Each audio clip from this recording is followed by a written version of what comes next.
वो note sheet में ढूंढ रहा हूं और जब मुझे वो नोट शीट मिल जाएगी तो मैं आपके सामने एक बहुत बड़ा धमाका करने की स्थिति में रहूंगा। तो ओबीसी में आरक्षण मिला है जाट समाज को, इसका श्रेय भी बाड़मेर को जाता है। आज के इस मौके पर मैं युवाओं को 5 छोटी छोटी बातें कहूँगा और केवल 5 मिनट में आप थोड़ा गंभीरता से उन बातों को सुनना। सबसे पहली बात कि ये जो ओबीसी में आरक्षण मिला है जाट समाज को, इसका श्रेय भी बाड़मेर को जाता है। ऐसे मौके पर हमको उन योद्धाओं को याद रखना चाहिए जो पहली बार जोधपुर में साइकिल पे निकले थे। 2 दोस्त, एक का नाम है UR बेनीवाल, जो पहली बार जोधपुर में निकले थे कि हम आरक्षण लेकर रहेंगे। उनको हमेशा हमको याद रखना चाहिए जब ओबीसी आरक्षण की बात करते हैं। दूसरी बात, आज एक महान समाज सेवी गुल्लाराम जी का जन्मदिन है। आपको पता होना चाहिए कि 1925 में गुल्लाराम जी, रामदान जी, भंवरलाल जी और नागौर के चौधरी 4 लोग मिलकर, मूलचंद जी चौधरी मिलकर पुष्कर के मेले में गए थे और उस दिन से उन्होंने ये प्रोग्राम चलाया था कि हम इस किसान कौम की हालत सुधार के रहेंगे। उनका जन्मदिन आज हमको याद रखना चाहिए। उन्होंने सारे हॉस्टल बनाए, बाड़मेर के, जोधपुर के, मेड़ता के, उन लोगों ने बनाए थे जिनकी बदौलत आज हम यहाँ पर बैठे।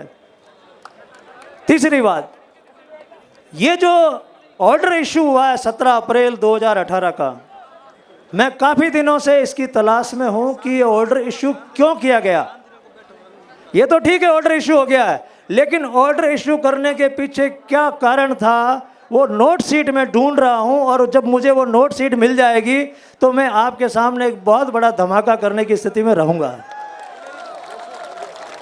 ये मेरा एक अच्छा अनुभव है। पिछले दिनों मैं सोजत में था और मेहंदी को फसल का दर्जा नहीं मिल रहा था और ढूंढते ढूंढते मुझे एक कागज़ मिला। उस कागज़ में वो चीज़ मिली जिसके कारण से 70 साल से सोजत के किसान होने से वंचित थे, उनको कोई सुविधा नहीं मिल रही थी। एक बाबू की छोटी सी गलती, और मुझे भी लग रहा है कि ये जब हम खोदेंगे चीज़ को तो एक बाबू की छोटी सी गलती मिलेगी जिसमें बकवास के सिवा कुछ नहीं होगा। आरपीएससी में कई बार ऐसा हो चुका है, आरएस की परीक्षाएं कई बार स्थगित इन बाबुओं की कमजोरी के कारण हो चुकी है, क्योंकि बार बार कोई न कोई नोट लिख देते हैं, छोटा सा नोट लिखते हैं, परीक्षा अटक जाती है, स्टूडेंट परेशान होते हैं।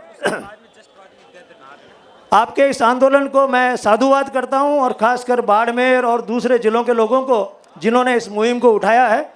और मैं आपको भरोसा ही नहीं, पक्का वादा कर रहा हूं हमारे सब लोगों की तरफ से, जब इतने लोग आपके साथ आ गए हैं तो इस लड़ाई में अब 100% आपकी जीत होने वाली है। हमें इस आंदोलन को पूरी तरह से अहिंसक रखना है और व्यवस्थित रखना है। आज तक दुनिया में उन्हीं लोगों को कामयाबी मिली है जो व्यवस्थित ढंग से और अहिंसक ढंग से काम करते हैं।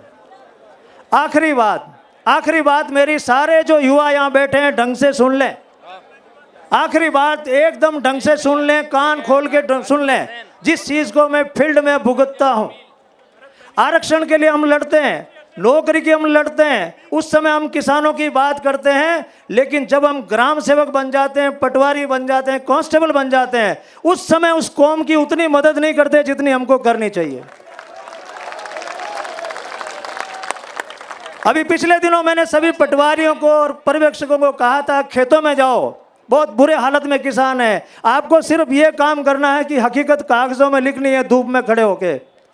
जब हम नौकरी के लिए इतनी कोशिश करते हैं कि हमारे को हमारी जाति सपोर्ट करे, हमारी कौम सपोर्ट करे, तो नौकरी में लगने के बाद हमको भी हमारे गरीब और मध्यम वर्ग के लोगों के साथ देने का बीड़ा हमेशा उठाना चाहिए।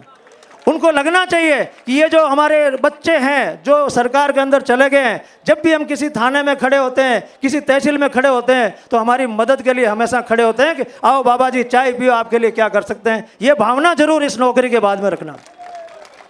और मैं धन्यवाद करूंगा सभी लोगों का, जनप्रतिनिधियों का और दूसरे लोगों का जो इस मुहिम में आपके साथ में आगे आए हैं और उनका धन्यवाद जो पिछले 6 महीने से आंदोलन को लगातार चला रहे हैं और आंदोलन को आज इस स्थिति में लेकर आए हैं कि सरकार को अब इस बात को सुनना पड़ेगा। मुझे पक्का भरोसा है कि ये बात अब अंजाम तक पहुंचेगी। जय हिंद।